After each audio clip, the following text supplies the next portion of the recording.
So now we have people who are really getting into that spring fever to sell their house, get their home ready to sell.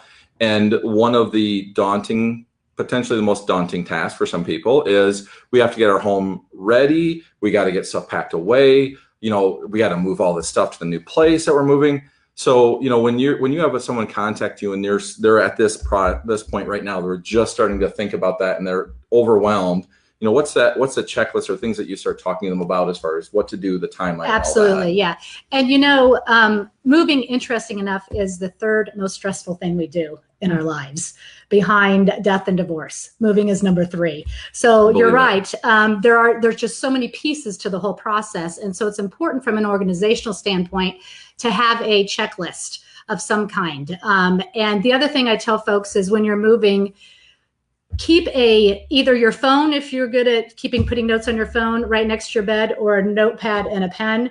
When you wake up in the middle of the night and you're panicked because you've thought of something else that you need to do, write it down right then so you can get back to sleep and not fret so much over it.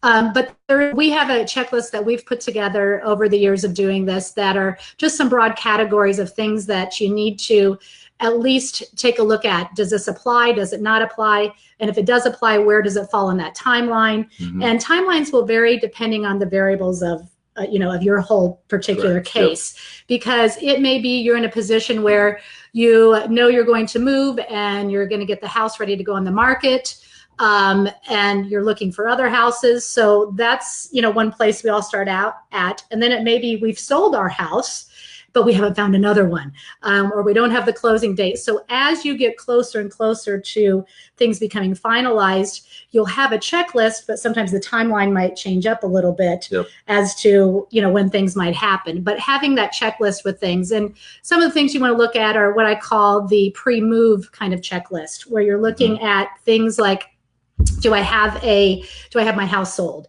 Do I have a move date? Do I have a moving company lined up? Do I know who I'm going to call? And how soon do I need to make that phone call? Hey, what have I downsized? Do I need to go through and get rid of things? Do I need to do that ahead of time? Also, some of those other pre-move things. Do I need to get my carpet cleaned before we put it on the market? Do I need to get some handyman repairs done? So there's so many things that need to be done pre-move. And then you kind of get into the move and the packing. And what are the list of those things that need to be done when I'm looking towards the packing days and what all's entailed there? To then move day, with actually moving things, there's a list of things. Some of the things for move day that I always say people tend to forget are, make sure you've got a checklist that says, remember to pack the refrigerator and the freezer items. Those are the things that people kind of overlook because we're looking at every cupboard and closet, and we've thought all about that all along. Those, we can see them, we can see the furniture. You get over to the new house, you open the refrigerator and go, oh no.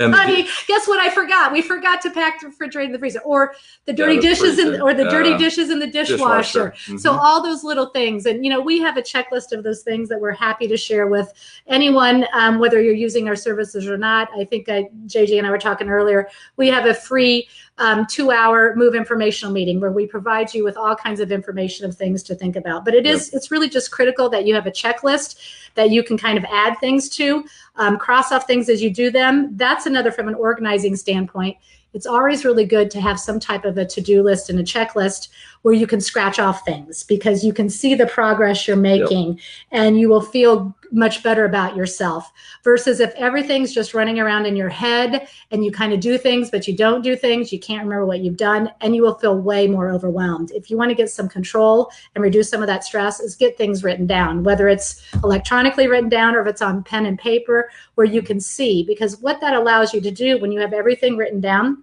you can see there's a beginning and there's an end to this project, to the big moving project, versus when things keep swarming in your head, you just keep getting overwhelmed and it feels like it's never going to end. But if you want to get some control, get things written down in a checklist. Yeah, absolutely. And, when you're talking about that kind of that pre-organized list and getting stuff, getting stuff labeled and packed and stuff like that, it makes me think about why it's so important to do it on the front end, because if you're looking to get your house ready to sell, you're obviously, we've talked about the last 3 weeks, we talked about staging and getting your home ready to sell.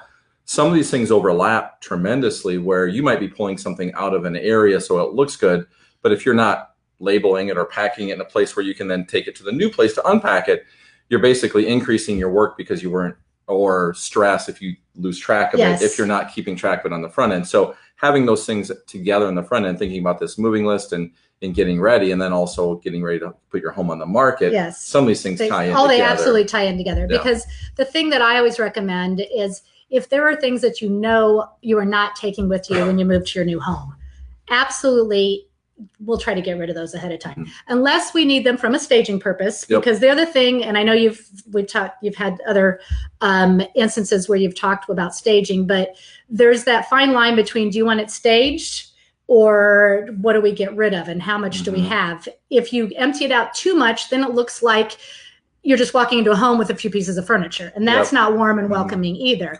So sometimes we may need to leave some furniture pieces for the staging purpose, but there are other things, if we've got too much stuff in the house, if we can get them out. Even down to, I always say on one of those pre-move things that you're going to be doing is, you're going to be going through every closet, cupboard, and shelf, going through each item, and anything that you think can go away, all that small stuff, get it out of the, make a plan to get it out of your life and get it away from the home, so that when you do show your home, it feels more spacious and it just has a much better feel. It's all, it all comes down to the feng shui, how things feel. And when a buyer comes into your home and they're looking and they open up a closet just to see how big it is, if you've got things shoved in there, it's not going to leave a good feeling. That energy is not going to be good.